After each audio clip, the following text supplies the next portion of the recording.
అంతర్జాతీయ రాజకీయాలను మించి నడుస్తున్నాయి పాలిటిక్స్ పల్లెలల్లా. ఒకళ్ళని మించి ఇంకొకళ్ళు ఎత్తులేస్తున్నారు. కొంతమంది మొరటోళ్ళు ఎన్నికలలో పోటీ చేసేటోళ్లను భయపెట్టి బర్ల లేకుండా చేసే ఉద్దర ఉపాయాలు వేస్తున్నారు. వాడెవడో గాని దిమాగ్ తక్కువ ఉన్నాడు కావచ్చు. పోటీకి దిగే ఇంకో మనిషి బండిని కింద పడేసి పొట్టు పొట్టి చేసిండు.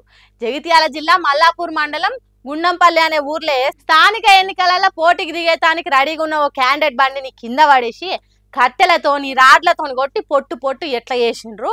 అంతేకాదు ట్యాంక్ కవర్లు ఉన్న బండి కాగితాలు తీసి నువ్వు కనుక ఎన్నికలలో పోటీకి దిగితే నీ బండికి పట్టిన గతే నీకు కూడా పడుతుందని రాసిండ్రు. నువ్వు కనుక నామినేషన్ వేసినవే అనుకో ముక్కలు ముక్కలు చేస్తాం, మెజారిటీ నాకే వస్తుందని పోటీకి దిగే ఆలోచన ఉంటే మెతుకు మింగకుండా చేస్తాం, నేనే పెద్ద లీడర్ని అయితా, ప్రజల సపోర్టు నాకే ఉంటుంది అని ఎక్కువ చేసి పోటీకి వచ్చేస్తే ఈ భూమి మీద లేకుండా చేస్తామన్నట్టు రాసిండ్రు.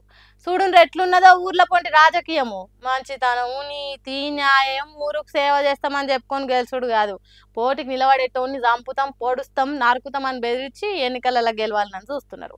గసంటోళ్ళు వాళ్ళు అనుకున్నట్టే కుర్చీ ఎక్కితే జనాన్ని ఊరును ఏ తిరగ బాగు చేస్తారో అర్థమవుతున్నది కదా. కాబట్టి గసంతి బద్మాష్ గాళ్ళకు ఓటేయకుండా షిత్తు ఓడించుండ్రి. పోలీస్ సార్లు ఈ బండి నాగం చేసిన వాళ్ళు ఎవరు, ఆ వార్నింగ్లు ఇచ్చింది ఎవరో జర దొరకబట్టి పోలీస్ మర్యాదలు చేయండి సార్లు అని అడుగుతున్నారు ఈ ముచ్చట తెలిసిన గుండంపల్లి జనాలు. ఈ వానలేందో రైతన్నలను పట్టి వీడుస్తున్నాయి. యాసంగి పంటలను వరదపాలు చేసినాయి. ఇప్పుడు వర్షాకాలం పంటలను కూడా నీళ్ళ పాలు చేస్తున్నాయి. పొద్దంతా లైన్లలో నిలబడి తాన్లాడి యూరియా బస్తాలు సంపాదించి పంట పండిస్తే కోడి పిల్లలను గద్దొచ్చి ఎత్తుకపోయినట్టే వచ్చిరాని వానలు రైతులేం బట్టి పడుతున్నాయి. అయ్యయ్యో ముత్యాల తీరుగా తలతలలాడుతున్న ఒడ్లు కుప్పల తీసుకుపోయి బురదలు కలిపినాయి వరదలు.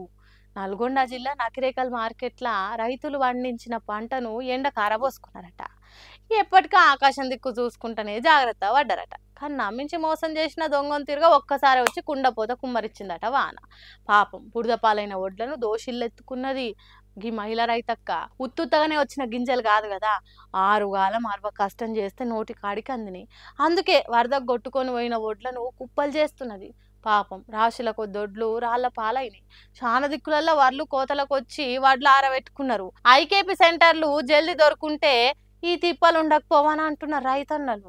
6 గాలం కష్టపడితే మమ్మల్ని ఆగం చేస్తున్నారని కొంతమంది రైతులు ఏడుస్తున్నారు. కాబట్టి కాంగ్రెస్ సర్కారు ఈ వరద బాధితులను ఆదుకోవాలి, అన్నం పెడుతున్న రైతన్నను కాపాడుకోవాలని అంటుర్రు. అన్నదాతల బాధలు చూసిన వాళ్ళు.